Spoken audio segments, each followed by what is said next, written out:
नमस्कार, मैं हूं शशि रंजन और आपका बहुत बहुत स्वागत है आपके दिल के सबसे करीब आपका नंबर 1 न्यूज चैनल जनता टीवी। विधानसभा चुनाव है, जैसा कि हम लगातार सुबह से ये कह रहे हैं, और हरियाणा के इतिहास में ये सबसे बड़ा कॉन्क्लेव है, ये सबसे बड़ी पंचायत है।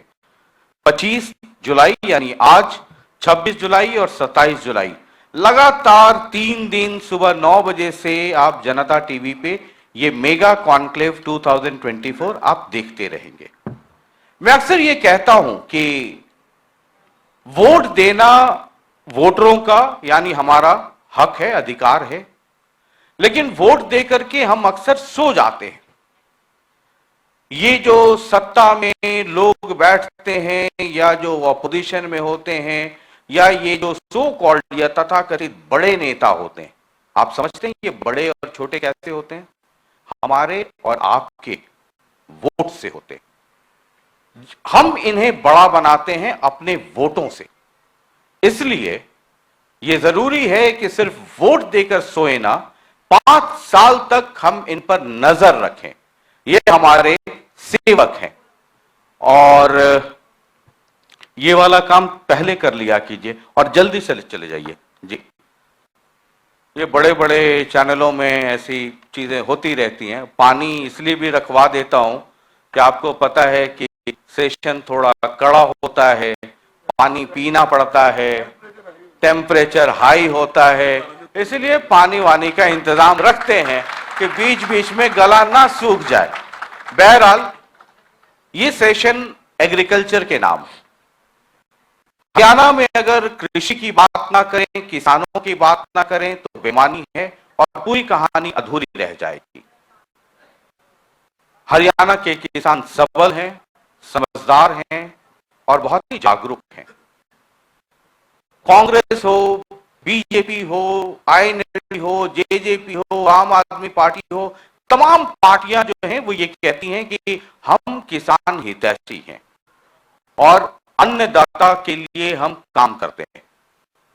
सब लोग कहते हैं कौन कितना करता है, हमारा काम जज का नहीं है, हमारा काम महाभारत के संजय वाला है। सारे पक्षों को आपके सामने रखते हैं, बात बाकी आप तय कीजिए। एक लोकसभा चुनाव हो चुका है, दूसरा मुहाने पे खड़ा है, दिल्ली की सरकार बनी है, चंडीगढ़ की बारी है। तो 3 खास मेहमान हैं। हमारी सहयोगी अंजलि ने उनका आपको परिचय भी बताया है। कृष्णपाल गुर्जर जी हैं, कमरपाल गुर्जर, माफी चाहता हूं। फिर आप चंडीगढ़ की जगह कहीं दिल्ली में मंत्री हो जाएं, हो रहे हैं ना, या मतलब हरियाणा में परंपरा है। कमरपाल गुर्जर जी है। ये जो 10 साल बीजेपी की सरकार है, पहले टेन्योर में विधानसभा अध्यक्ष थे, फिर ये मंत्री हो गए पढ़ाई लिखाई वाले, और ये जो बीजेपी सरकार पार्ट 2 है, पार्ट 2 का जो पार्ट 2 है उसमें कृषि मंत्री हो गए। तो कई सारे सवाल है। 2024 तक सुना था कि किसानों की आय दुगनी होनी है। दूसरे कांग्रेस की तरफ से हैं अशोक अरोड़ा जी हैं, किसी जमाने में चश्मा लगाकर हरा झंडा बुलंद करते थे। आजकल सुना है भूपेंद्र सिंह हुड्डा के नंबर 1 सिपा सलाहकार है। और एक और खास मेहमान हैं, पद्मश्री हैं। और अगर किसानों की बात करें और किसान ना हो तो वो भी ठीक नहीं है। ये जितनी पार्टियों के लोग कहते हैं कि किसानों के लिए इतना काम किया, उतना काम किया, तो केवल सिंह जी हैं, विशुद्ध तौर पे किसान हैं, किसी पार्टी से कोई मतलब नहीं है। और एक बार इनके लिए इस बात के लिए जोरदार ताली बजाइए कि आधुनिक कृषि के लिए इन्हें पद्मश्री के अवार्ड से नवाजा। कृषि मंत्री जी, मैं आपसे ही शुरू करूं। ये 2024 से मैंने सुना था कि 2024 तक किसानों की आय दुगनी होनी है। आप सरकार में हैं, दिल्ली में भी और चंडीगढ़ में भी, तो पहले आपसे ही शुरू कर लेते हैं। उसके बाद तो अशोक जी और केवल सिंह जी हैं ही। ये माइक ले लीजिए सर, चंडीगढ़ और दिल्ली तक आवाज जानी होती है। देखिए, अभी जो आपने बात कही है, अगर एमएसपी की बात करें तो 2014-15 में जो गेहूं का एमएसपी था वो 1400 रुपए था। आज 2275 है। धान का 1360 था, आज 2183 रुपये है। मक्के का 1310 था, आज 2090 है। अरहर का 4350 था, आज 7000 रुपये है। मूंग का 4600 था, आज 8558 है। जौ का 1100 था, आज 1850 है। चने का 3100 था, आज 5440 है। मसूर का 2950 था, आज 6425 है। और सरसों का 3050 था, आज 5650 है। ये जो बढ़ोतरी अपने आप में दर्शाती है। और इसके साथ साथ हरियाणा सरकार ने जो काम किया, ये 2014 का जो एमएसपी था ना, उसमें सरकार जो खरीदती थी वो गेहूं और धान खरीदती थी। लेकिन आज हम सारी 14 फसलें आज हम खरीद रहे हैं किसान की। तो कहीं भी किसान को इस प्रकार का कोई समस्या नहीं है, चाहे सरसों की खरीद है, चाहे बाजरे की खरीद है। जो बड़ी फसलें हैं मैं उनकी बात कह रहा, जो दूसरी है मूंग है, अरहर है, जौ है, ये तो बहुत छोटी फसलें हैं। लेकिन जो बड़ी फसलें हैं वो सारी की सारी जिस प्रकार से हम खरीद रहे, तो उससे किसान की आमदन। अशोक अरोड़ा जी, ये एमएसपी इतनी बढ़ोतरी है तो सही है कि बढ़ोतरी हुई है, और आप लोग एमएसपी हल्ला करते रहते हैं। अभी मैं इनको ना रोकूं तो ये पूरी लिस्ट पढ़ते रहेंगे, आधा घंटा इसी में निकल जाएगा। पहले तो शशि रंजन जी, मैं आपकी बात से आपकी बात दुरुस्त करना चाहूंगा। आपने कहा था कि इन्होंने कहा था कि 2024 तक आमदन दुगनी कर देंगे। 2024 तक नहीं, 2022 तक का। हाँ, 2022 तक था। आपकी वो 2 साल मैंने थोड़ा सा ग्रेस दे दिया है। तो 2022 का आधा। और मैं आपको याद दिलाना चाहता हूं कि 20 जून 2018 को नमो ऐप पर किसानों से बातचीत करते हुए खुद प्रधानमंत्री मोदी जी ने लागत प्लस 50% का आंकलन C2 के आधार पर देने का वादा किया था। किसान की मजदूरी प्लस बीज प्लस खाद प्लस मशीन प्लस सिंचाई प्लस दवाइयां प्लस जमीन का किराया आदि शामिल किया जाए, इसके आधार पर देना था। और मंत्री जी एमएसपी की बात करते हैं, दुगनी करना तो बहुत दूर की बात है। एमएसपी की मैं आपको बताना चाहता हूं कि 2013 और 14 के बाद जो एमएसपी है वो बढ़ा है 6.1, और जो किसान का खर्चा बढ़ा है वो 9.15। यानी कि जो खर्चा है वो ये भी नहीं दे पाए, तो एमएसपी देना तो बहुत दूर की बात है। एमएसपी के गारंटी की बात ये लोग लगातार करते रहे। और एमएसपी का आज ऐसा हालात है शशि रंजन जी कि जब भी फसल लगती है मंडी के अंदर नमी के नाम पर 200 से 300 रुपए कट लगाकर किसान को वो आ जाते हैं। वो एक बड़ा मसला है। लेकिन जो एमएसपी वाली बात की मैंने बता दिया एमएसपी का, ये मेरे आंकड़े नहीं है। हाँ। ये एक कंपनी है सीपी के आंकड़े हैं, जिन्होंने कहा कि 6.1% एमएसपी बढ़ा है और 9.15 खर्चा बढ़ा है। तो खर्चा भी दे पा रहे, ये डबल आमदन तो करने की बात क्या करेंगे। और मंत्री जी जब किसान बैठते थे ना आंदोलन पे, ये तो कहते थे कि वो किसान ही नहीं है। आज किसान की बात करने लगे। ठीक है, मैं उनके पास जाऊंगा, लेकिन एक बार पहले ये जो एमएसपी का, ये कई बार कांग्रेस के लोग कहते हैं कि खर्च इतनी बढ़ गई है, आप एमएसपी पे इस दर से बढ़ा रहे हैं। तो ये जो डिफरेंस है, मतलब जो खर्च और जो आपने बढ़ोतरी की है, वो कहीं मेल नहीं खाती। नहीं, देखिए स्वामीनाथन जी ने जो बात कही थी ना जी, कि किसान का खर्चा घटना चाहिए, उसकी उत्पादन लागत घटनी चाहिए। तो माननीय प्रधानमंत्री जी ने किसान सम्मान निधि दी और हम 6000 रुपए किसान के खाते में डालने का काम कर रहे हैं। मैं समझता हूं कि जो छोटा किसान है उसके खर्चे हमने काफी कम कर दिए। वो तो किसान वेलफेयर के लिए हो गया ना। देखिए, मतलब उसकी लागत कम हो गई, उससे ये साबित हुआ। बिल्कुल मैं बता रहा कि जो 2 एकड़ का किसान है उसके खर्चे तो लगभग हमने समाप्त कर दिए, खाद के भी दूसरे भी उसके खर्चे समाप्त कर दिए। और ज्यादा किसान जो है वो 2, 2.5, 3 एकड़ का ही किसान है। बड़े किसान इतनी बड़ी संख्या में नहीं है, छोटे किसान ज्यादा है। तो वो काम हमने करने का काम किया। केवल सिंह जी, ये कांग्रेस, अच्छा जी आप कुछ कहना चाहते हैं? ठीक है, उसके बाद पता नहीं कहां से आंकड़े लाते हैं कि हमने खर्चे कम करने की बात करी। आजाद भारत में पहली बार ये सरकार है कि जिन्होंने खाद के ऊपर 5% जीएसटी लगाई। पहले बिल्कुल नहीं होती थी। ट्रैक्टर और एग्रीकल्चर इंप्लीमेंट्स के ऊपर 12% जीएसटी लगाई, टायर ट्यूब और मशीन पार्ट्स के ऊपर उस पे वो आ जाता हूं मैं। 18% लगाई, कीटनाशक दवाइयों पे 18%, कोल्ड स्टोरेज पे 18%, और जो डीजल 50 रुपए लीटर होता था 2014 में, जो ये कहते थे 35 रुपए देंगे, आज 90 रुपए किसान को लेना पड़ता है।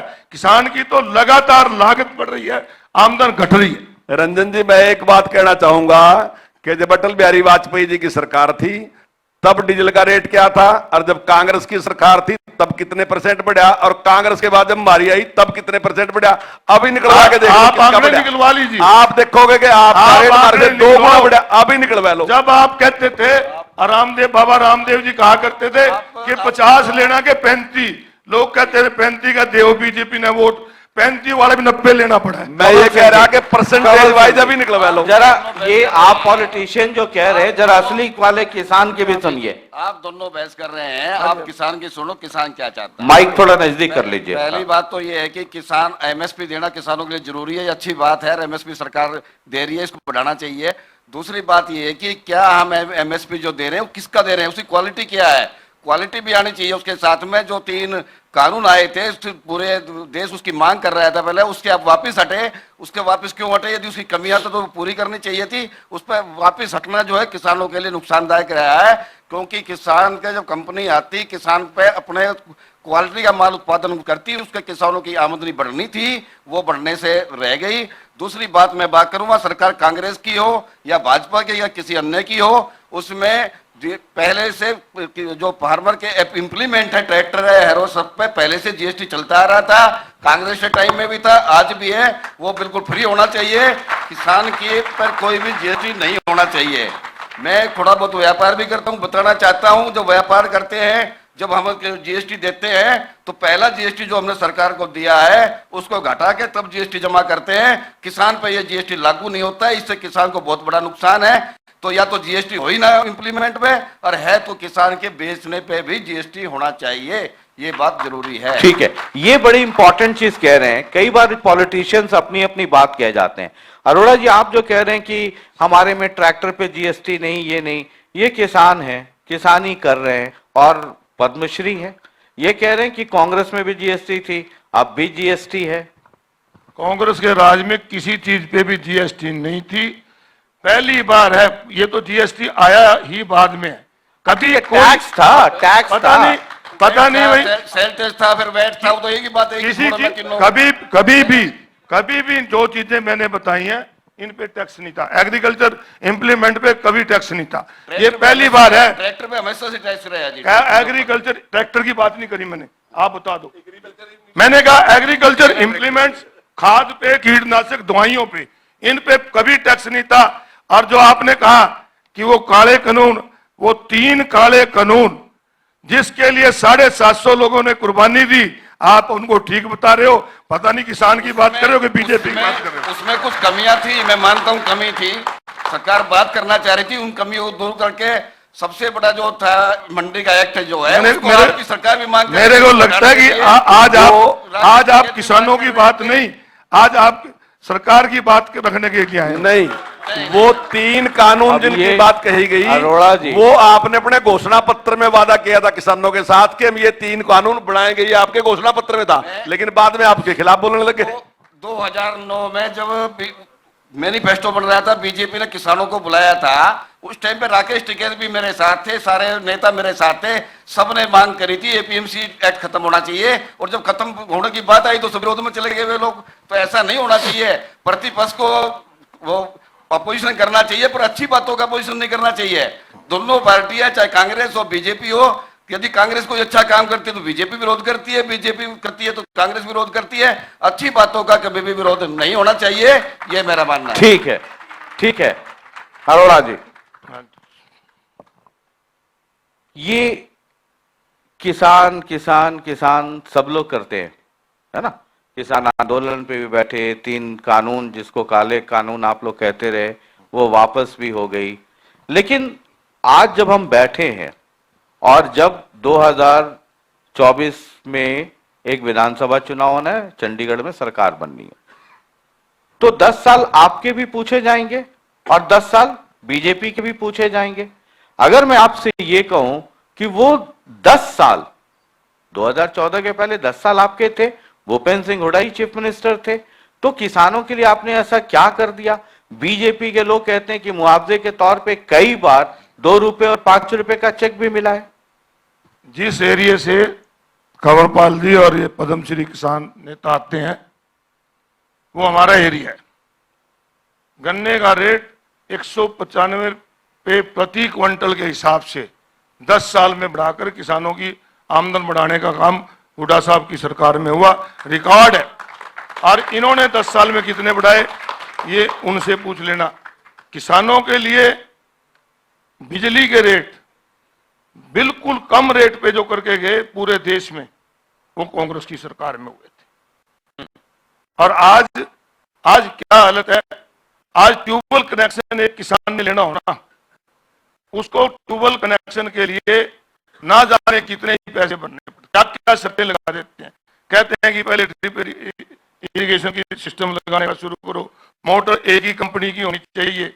और उसके बाद कितनी लूट इस बात की है कि आज महकमा है बिजली बोर्ड, पूरा का पूरा सामान कॉन्ट्रैक्टर से लो, ठेकेदार को सौंप देते हैं और ठेकेदार अपनी मर्जी से लेट करते हैं। जिन्हें जीरी लगवानी हो फिर उनको पैसे दो ताकि खेत खाली हो, उनमें ट्यूबवेल लगाने का काम करते हैं।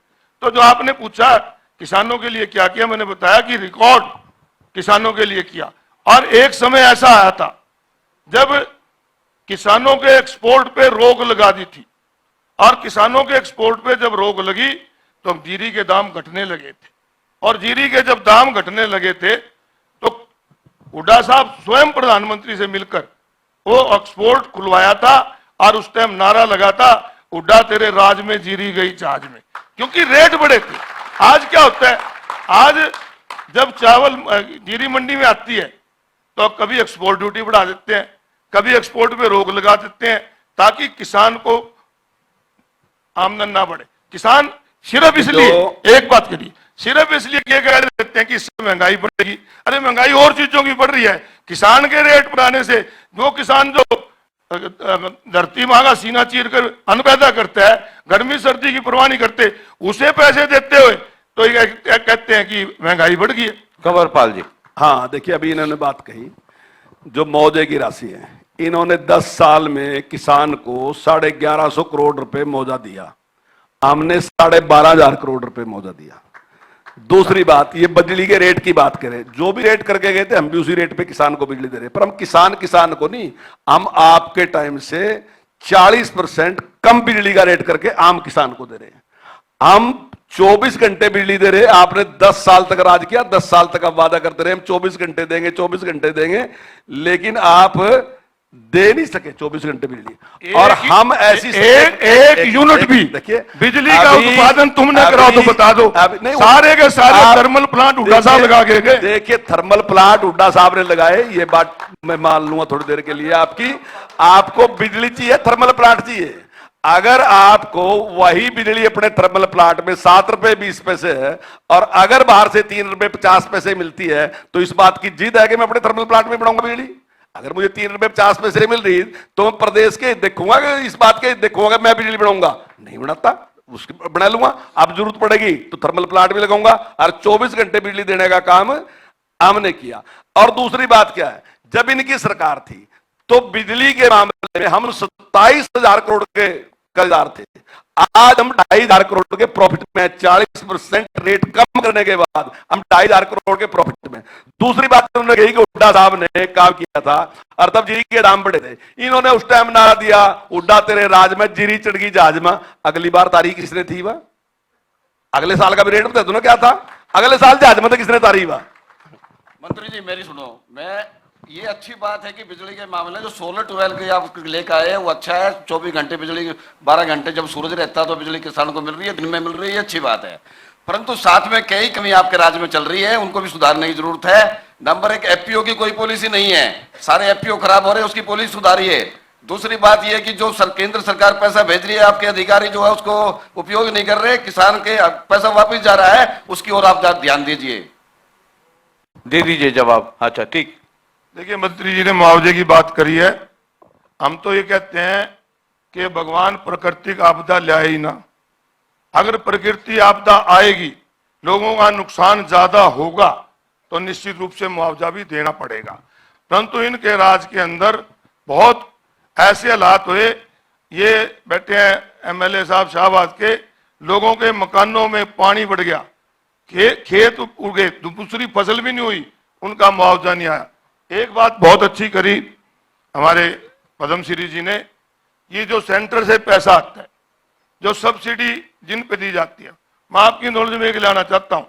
एक ढांचे का बीज आता है, ढांचे का बीज लगभग 500 से 700 करोड़ रुपए का इन्होंने खरीदा किसानों के लिए, परंतु वो किसानों को नहीं जाता, वो किसानों की बजाय ब्लैक में दूसरी जगह बिक जाता है। अगर जाता है तो प्रगतिशील किसान पता कौन है? इनके मेरे पे लिस्ट है, 38 किसान ऐसे हैं इनके जिले के कि जिनको एक बार नहीं 2-2 बार दिए गए, और उनके अंदर इनके सीटिंग जो यमुनानगर के एमएलए हैं वो भी हैं जिन्होंने 2-2 बार ढांचे का बीज लिया। अच्छा, ये मतलब अभी इन्होंने वो कहा प्रगतिशील की श्रेणी में आ गए। ये बड़े, तो मैं कह रहा लोगों को सब्सिडी का मिलता नहीं, और मिले तो इन मिले हो भी एक बार अंग्रेजी में साइन है, एक बार हिंदी में साइन है। ये अपने आप को बड़ा लक्की कह रहे हैं जी, हमारे टाइम में किसान की फसल का नुकसान ही कम होया। वास्तविकता में ऐसा नहीं, इनके टाइम में नुकसान कम है, नुकसान तो इतना ही है। आज भी देश में, पूरे देश में अगर फसल खराब होती है तो 8,000 मुआवजा दे रहे। केवल हरियाणा ही ऐसा है जो 15,000 का मुआवजा दे रहा। हमने भी सबसे ज्यादा देता था, कोई नई बात नहीं। इनके टाइम से दुगुने से ज्यादा दे रहे, इसलिए हमने दिया किसान को। और अगर कोई ढांचे की इस प्रकार की कोई कंप्लेंट आएगी, ठीक है, मैं मानता हूं कि 20-25 केस ऐसे भी हो सकते हैं पूरे प्रदेश में, 30 भी हो सकते हैं, 50 भी हो सकते हैं, 100 भी हो सकते हैं, इतना बड़ा प्रदेश है, कुछ घटनाएं हो सकती हैं। लेकिन अगर कोई भी कंप्लेंट आएगी तो हम अधिकारियों के खिलाफ भी कार्रवाई करेंगे। कंप्लेंट की बात कही मंत्री जी ने, इनके अपने जो विधानसभा के अध्यक्ष हैं श्री ज्ञानचंद गुप्ता जी ने विजिलेंस को लिखा कि इसकी इंक्वायरी होनी चाहिए। विजिलेंस की टेबल पे आज तक पड़ी है, कोई इंक्वायरी नहीं करता, खुद स्पीकर ने लिखा। ठीक है, एक बड़ा अहम मसला है मंडियों को लेकर। और जब भी फसल आती है तो मंडी में खबरें चलती है, हम लोग दिन भर दिखाते हैं, कांग्रेस के लोग बोलेंगे या दूसरी अपोजिशन पार्टीज हैं, वो कहती हैं कि जो मंडियों में शुरुआती दौर में जो व्यवस्था होनी चाहिए, हो सकता है बाद में ठीक हो जाती हो, लेकिन शुरुआती दौर में किसानों को बड़ी परेशानी होती है। और चाहे वो सरकार हो या अधिकारी हो, उनको जगते जगते इतनी देर हो जाती है कि कई किसानों का बड़ा नुकसान हो जाता है मंत्री जी, और ये हर बार की कहानी हो जाती है। नहीं, देखिए, खरीद में कोई समस्या नहीं है, ठीक है, थोड़ी बहुत दिक्कत आती है। अब एक ट्रेंड बदला है, पहले जो गेहूं का सीजन था वो लगभग 1 महीने से ज्यादा 1.5 महीने तक सीजन चलता था, ऐसे ही धान का सीजन भी था। अब जैसे जैसे मशीनरी आ रही तो सारी चीजें एक साथ आई थी। जब धान कटना तो वो भी 15 दिन में सारा मंडी में है, और अगर गेहूं कटनी तो वो भी सारा, मतलब कोशिश ही होती है कि मंडी में सारा सारा ले गए। उसकी वजह से थोड़ी उस टाइम दिक्कत होती है। तो लेकिन ऐसा नहीं है, मतलब कोई प्रॉब्लम नहीं। अगर आप खरीद का भी आंकड़ा मंगा लो, मैं भी मंगा के दे भी दूंगा आपको कि इनके टाइम में कितनी खरीदी गई और हमारे टाइम में कितनी खरीदी गई। और आज मैं दावे के साथ कह सकता हूं कि जो हमारे आसपास के प्रदेश, हालांकि अब खरीद नहीं, बेच नहीं सकते यहां, लेकिन फिर भी सबकी इच्छा ये होती है कि हरियाणा की अनाज मंडी में अपना अनाज बेचें।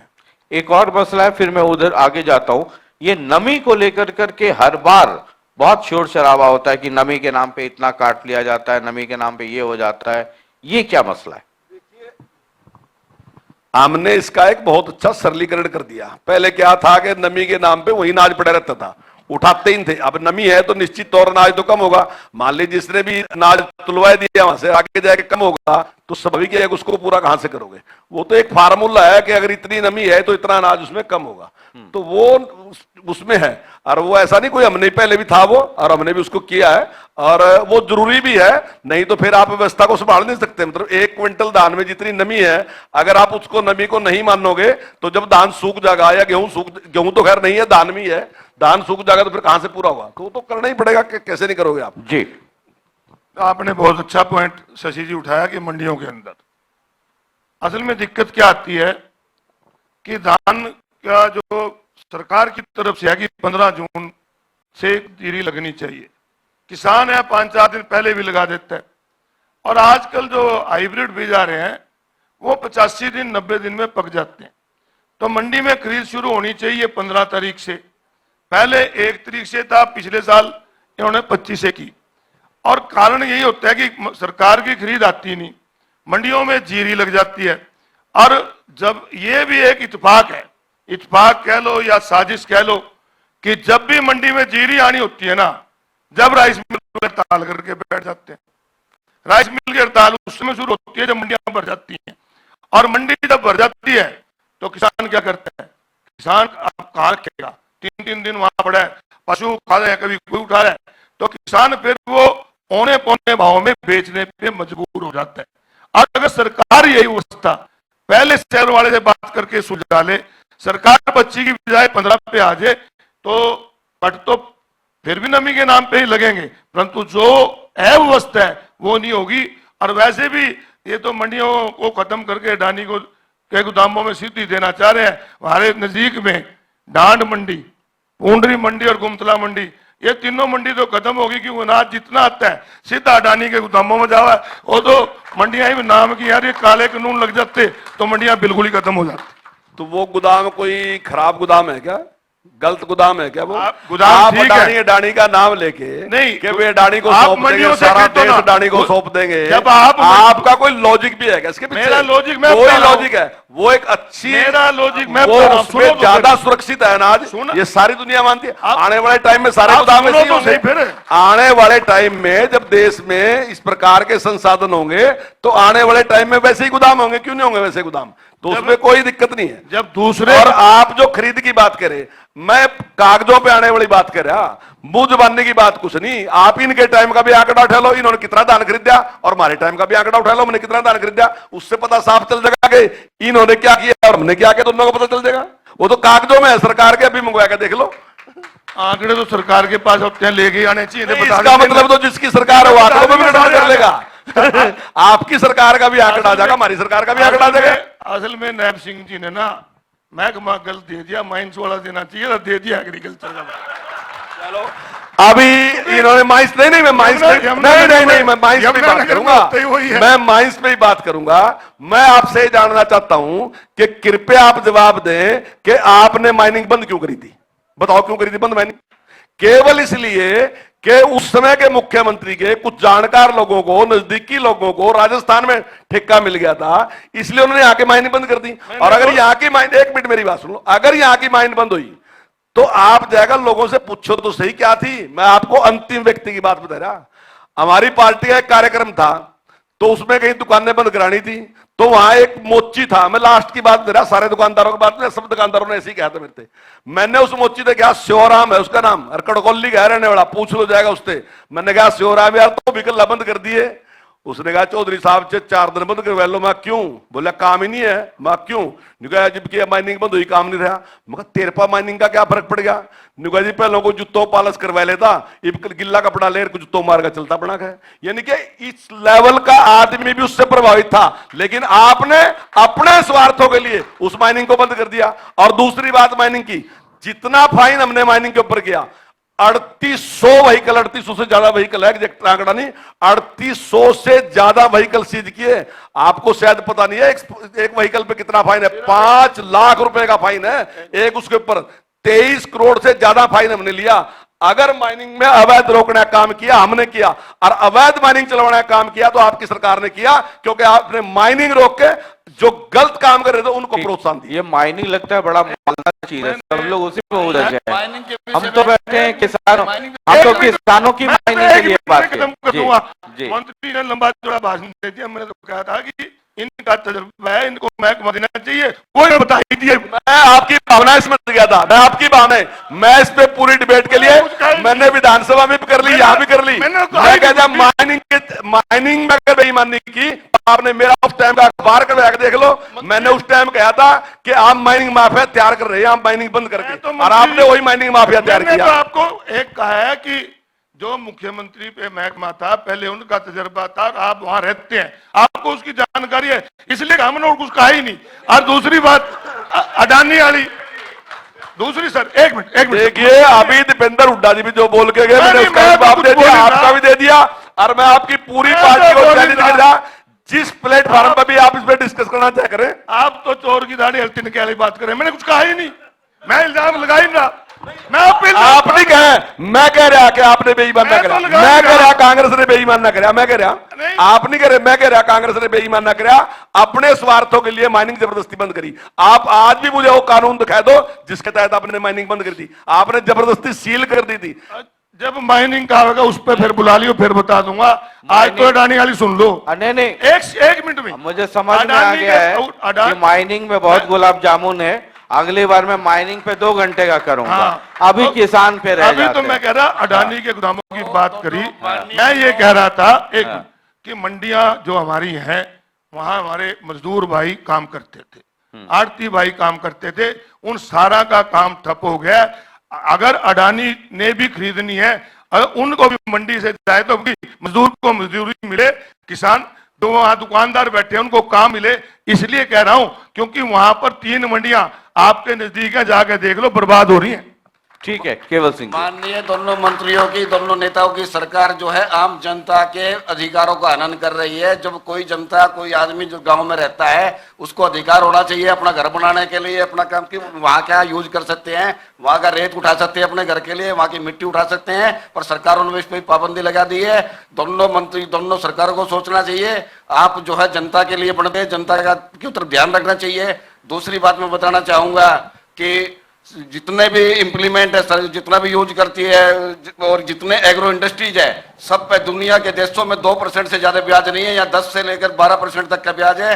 ब्याज 4% से ज्यादा किसी एग्रो इंडस्ट्रीज पर नहीं होना चाहिए, किसी ट्रैक्टर की खरीद पे नहीं होना चाहिए, किसी भी इम्प्लीमेंट की खरीद पे 4% से ज्यादा ब्याज ना हो। और आप तो हमेशा कांग्रेस के खिलाफ भी बैठे रहे हैं। जब आप इंडियन नेशनल लोकदल में थे, कई जगह आप रहे हैं, मैं सुनता रहा हूं। मेरी सारी बातें उस टाइम भी ठीक थी, आज भी ठीक चाहिए। आप पहले भी आवाज उठाते थे किसान के हक में, आपको भी ये आवाजें उठानी चाहिए। ये एग्रो इक्विपमेंट्स और इन पे जो टैक्स की बात होती है, जब मैं किसानों से भी मिलता हूं, और केवल सिंह जी भी कह रहे हैं, ये अभी कांग्रेस में भी लोग कह रहे हैं, ये टैक्स जो ठीक है वो अब कॉम्प्रिहेंसिव जीएसटी के तौर पे है, वो इतना ज्यादा क्यों हो जाता है? हम जब वोकल फॉर लोकल की बात करते हैं, हम जब मेड इन इंडिया की बात करते हैं, हम किसानों की बात करते हैं, अन्नदाता की बात करते हैं, तो घी भी जब पैक होता है देसी घी, तो उस पर भी 18% जीएसटी लग जाता है। इसके बारे में कभी आप लोगों ने सोचा है क्या? आप 2 मिनट मुझे दोगे इसके बारे में? चल ले लीजिए सर। देखिए, आपने बहुत अच्छा इशू किया, हालांकि इससे हटके। देखिए, कोई भी सरकार हो, चाहे कांग्रेस की सरकार थी, चाहे ये सरकार है, सरकार लोग बनाते और सरकार का काम होता है लोगों के लिए काम कर। अभी 15-20 दिन पहले एक सरकार ने माना कि हमारी जो जीएसटी कलेक्शन है ना तिमाही की 2 लाख करोड़ रुपए हुई है, यानी कि रिकॉर्ड जीएसटी कलेक्शन हुई है। इस पे सरकार के लोग पीठ थपथपा रहे थे। जो लोग टैक्स कलेक्शन करके पीठ थपथपाते हैं, तो कम से कम जब आपकी कलेक्शन इतनी बड़ी है तो बजट में जीएसटी घटा देते, किसान पे से जो जीएसटी लगाई हटा देते, तो महंगाई निश्चित रूप से कम होती। एक तो ये है। एक दूसरा, केवल सिंह जी ने जो मुद्दा उठाया किसान के लोन भी कर्जा पे इंटरेस्ट घटाने का, ये केवल सिंह जी इंटरेस्ट नहीं घटाते, ये तो सीधा लोन ही माफ कर देते हैं। 16.5 लाख करोड़ रुपए बड़े घरानों को इन्होंने लोन माफ किया, किसान का नहीं करा। ठीक है केवल किसानों मंत्री जी, खेती करना लाभदायक नहीं रहा है, इसके लिए किसानों के लोन भी माफ करने चाहिए। बार समय समय पर हर 5 साल में किसान का लोन माफ। मंत्री जी, किसान को तो मनरेगा, जवाब ले लीजिए। किसान को तो मनरेगा मजदूर जितना भी वेतन नहीं मिलता। कांग्रेस जीएसटी के पक्ष में थी, फिर कांग्रेस ने जीएसटी का विरोध करना शुरू कर दिया, लेकिन जो लोग जीएसटी दे रहे हैं वो सब के सब जीएसटी के पक्ष में है। सवाल ठीक है, एक सुधार आता जा रहा है। सवाल जीएसटी के विरोध का नहीं है, सवाल ये प्रायोरिटी तय करने का है कि किस सामान पर हम कितना जीएसटी लें, और उससे अब अगर हम लोग किसानों के लिए बैठे हैं, तो जो खाद है या डीजल है किसानों के इस्तेमाल के लिए, या बीज है, या जो खेत में जो प्रोडक्ट बनाता है, मैं बड़ी कंपनियों की बात नहीं कर रहा हूं, आलू से चिप्स भी बनता है और रैफर्स भी बनते हैं, वो सब है, मैं उसकी बात नहीं कर रहा हूं, मैं बात कर रहा हूं जो किसान लोकल लेवल पे तय करता है, बनाता हो, उसकी बात कर रहा हूं मैं। नहीं, चिप्स पे 18% है। मतलब उसकी मैं बात नहीं कर रहा हूं कि उससे आप नहीं, अगर कोई अगर कोई बड़ी MNC कुछ जो प्रोडक्ट कंवर सिंह बनाती जी ने है, कहा, मैं उस बात मैं का किसानों से जुड़े हुए उस मसले पे बात कह की रहा हूं। तायद मैं भी करता हूं कि धीरे धीरे इस पे जीएसटी कम होना चाहिए। जो किसान से संबंधित चीजें हैं उस पे जीएसटी कम होना चाहिए। मैं उनकी बात की, इस बात की तायद करता हूं और सरकार प्रयास कर रही है उसमें। चलिए, एक आखिरी सवाल मैं समझना चाहूंगा। 2024 में हम हैं और चुनाव के मुहाने पे खड़े हैं। किसानों की बात कांग्रेस भी करेगी, बीजेपी भी करेगी, जेजेपी भी करेगी, आईएनएलडी भी करेगी, आप भी करेगी, बीएसपी, सब लोग करेंगे, करना भी चाहिए। ये 10 साल बीजेपी का हम लोगों ने देखा है, उसके पहले कांग्रेस का 10 साल देखा है।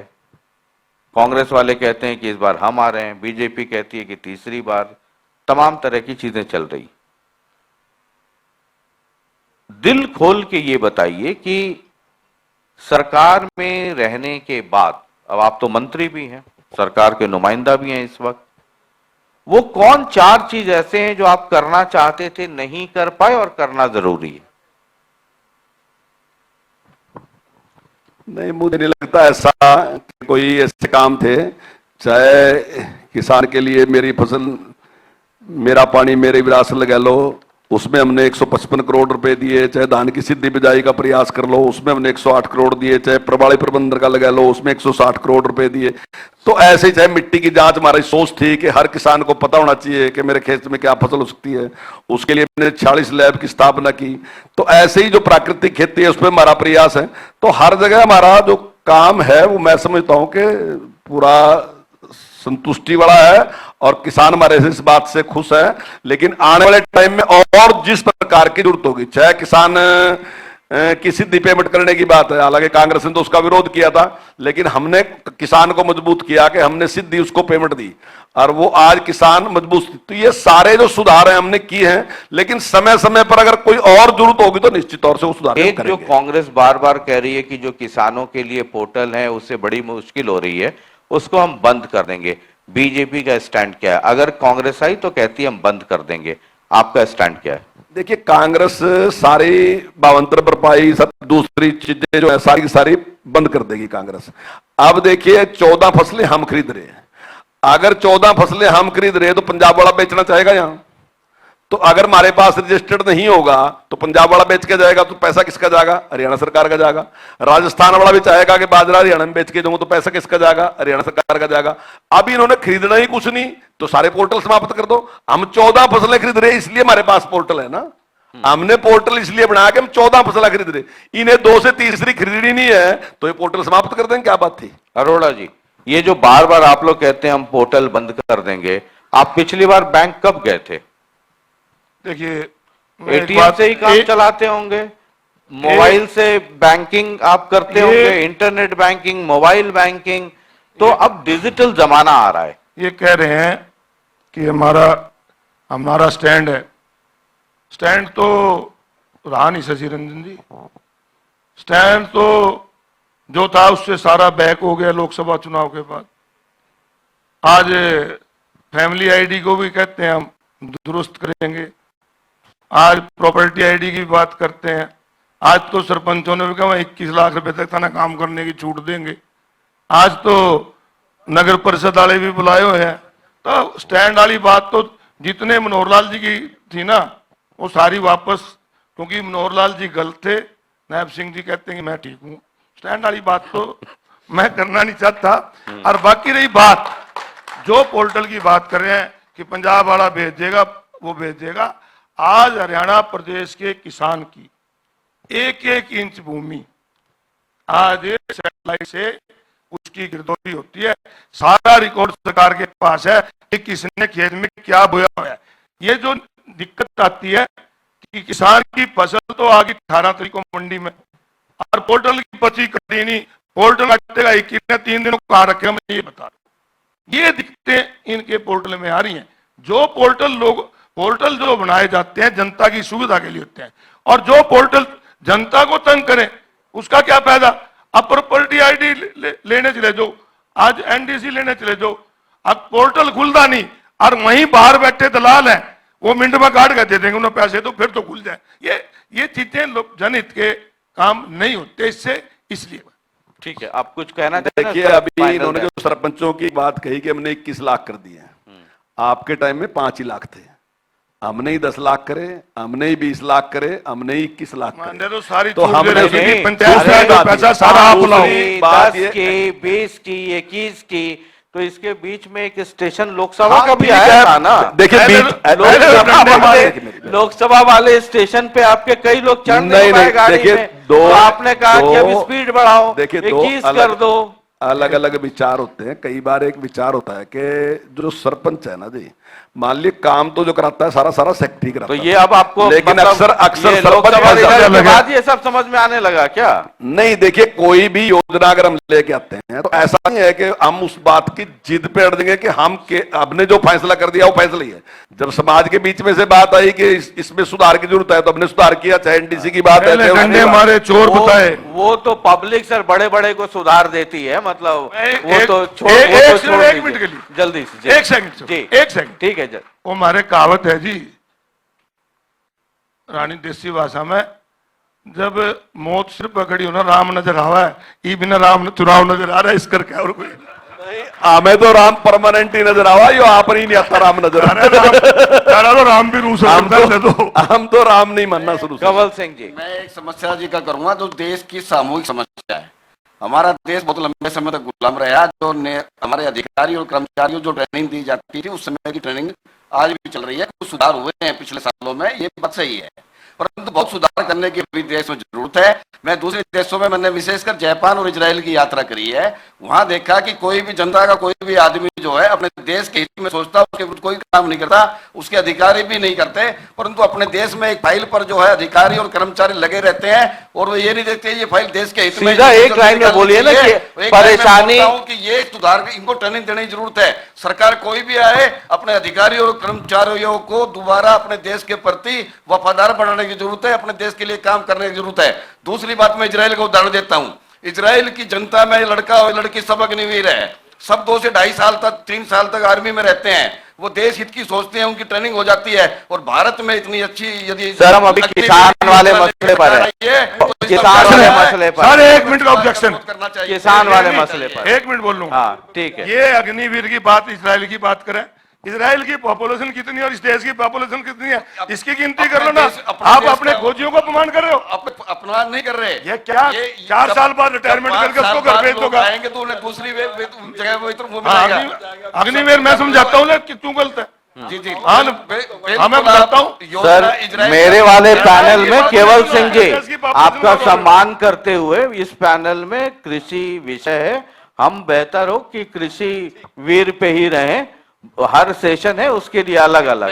मैं सिर्फ कृषि की बात कर रहा हूँ। कृषि में जितनी आपके कहने का मतलब हुआ कि जो अधिकारी कर्मचारी है, मतलब है पैसा वापिस जा रहा है। हाँ। अधिकारी कर्मचारी सही से काम नहीं कर रहे हैं, उनको सुधारने की ट्रेनिंग देने की जरूरत है देश बस ठीक है। तो आप तीनों मेहमानों का बहुत बहुत शुक्रिया। अगली सरकार तो पूछ लो जो इशू है। अच्छा अगली सरकार, पूछे अच्छा जी पूछ ही लेता हूँ। कहा पूछो, पहले इनसे पूछ लो फिर मेरे से पूछ। तो मतलब इनका मतलब है कि 2024 किसकी सरकार में हो तो पूछ लो। अब की बात किसकी सरकार? किसकी सरकार? तो बीजेपी की है, क्योंकि उसने किसानों के लिए, गरीब आदमी के लिए, सबके लिए जो अच्छे काम किए और जो भेदभाव था, यानी कि हरियाणा में एक विश्वास खत्म हो गया था, उस विश्वास को हमने बहाल किया। यानी कि कोई हरियाणा का आदमी, बच्चा ये नहीं सोच सकता था कि योग्यता के आधार पे मुझे नौकरी मिल सका। उसे पता था कि उसको सिफारिश से मिलेगी या पैसे से मिलेगी। हमने उस विश्वास को बहाल किया। कोई आदमी ये नहीं सोच सकता था अगर मेरा एमएलए कुछ दूसरी पार्टी का है तो मेरे यहां भी डेवलपमेंट हो सकती। लोग सोचते थे हमने तो विपक्ष का एमएलए बना दिया, अब यहां डेवलपमेंट नहीं होगी। आज उस विश्वास को कायम किया। हरियाणा एक, हरियाणवी एक, विकास सबके लिए होगा। ठीक है अरोड़ा जी, अब की बार किसकी सरकार? अच्छा है ना, ये पूछ लिया मैंने। तो कह रहे आपका इशू भूल गए थे आप। ना इशू याद दिलाया। उसी इशू के तहत ये सारे अलग अलग मंत्री जी ने बहुत बात कह दी कि सबका साथ, सबका विकास, एक हरियाणा एक हरियाणवी, जदी हरियाणा चलाया था। दूसरी बात, जो नौकरियां की बात करें, मेरिट की बात करें, एसएस कमीशन में पैसे पकड़े जावे हैं, पब्लिक सर्विस कमीशन में पैसे पकड़े जावे हैं। और जो लगाई नौकरियां खुद कहते हैं 1 लाख हमने लगाई है कौशल विकास में, ना उसमें कोई मेरिट और ना उसमें कोई रिजर्वेशन। मैं आपको एक ही कहता हूं कि सरकार किसकी बनेगी, ये कहेंगे कि बीजेपी की बनेगी, मैं कहूंगा कांग्रेस की बनेगी। आपसे एक प्रार्थना है, आप एक दिन कार छोड़ दो और आप गाड़ी में बैठ के, अपने बस में बैठ के किसी बस स्टैंड पर उतर जो, बस में पूछो, रेल में पूछो, चौपाड़ में पूछो, वहां पता लगेगा किसकी सरकार है। सारे गए कांग्रेस की सरकार आओगी। ये कह रहे एसकेआरएन में हमने इतने लोग लगाए। मैं इनसे ये बहुत बात पूछना था, कॉन्ट्रैक्ट पे आप नहीं कर्मचारी रख रहे थे? कॉन्ट्रैक्ट, आप कॉन्ट्रैक्ट पे रख रहे बहुत थे। अच्छी बात कॉन्ट्रैक्ट पूछी पे आपने। क्या था कि कॉन्ट्रैक्ट पे इनके आदमी थे ठेका लेने वाले, वह रखा थे। और अगर सरकार किसी कर्मचारी को 15,000 रुपए देती तो वो आने वाला का 12,000 रुपए देता। हमने उस बेईमानी को खत्म कर दिया, इसलिए कांग्रेस परेशान है। हमने कहा कि सरकार का पैसा सीधा सीधा कर्मचारी जब अंदर खाता चला जाएगा। था, आखिरी 30 सेकंड। हमने जो कॉन्ट्रैक्ट पे भी नौकरियां दी ना, इस देश की पहली सरकार थी कांग्रेस की जिसने ठेके के नौकरियां के अंदर भी एससी बीसी की रिजर्वेशन दी, जो तुम खान नगर। चलिए बहुत बहुत शुक्रिया आप तीनों में। ना ना, अब की बार किसकी सरकार में हमारा और आपका काम वोट देने का है केवल, ये तो इनको बोलने दीजिए, उसमें हम और आप पार्टी नहीं बनेंगे उधर, इसलिए आपको उधर बैठा है, मैं इधर बैठा हूं। बहुत बहुत शुक्रिया आप तीनों मेहमानों का। और जनाते टीवी पर ये जो सेशन है एक के बाद एक लगातार चलते रहेंगे। इस सेशन के तुरंत बाद INLD के सुप्रीमो हैं, वन मैन आर्मी कहता हूं, अभय सिंह चौटाला, वो आ रहे हैं। बहुत बहुत शुक्रिया, नमस्कार।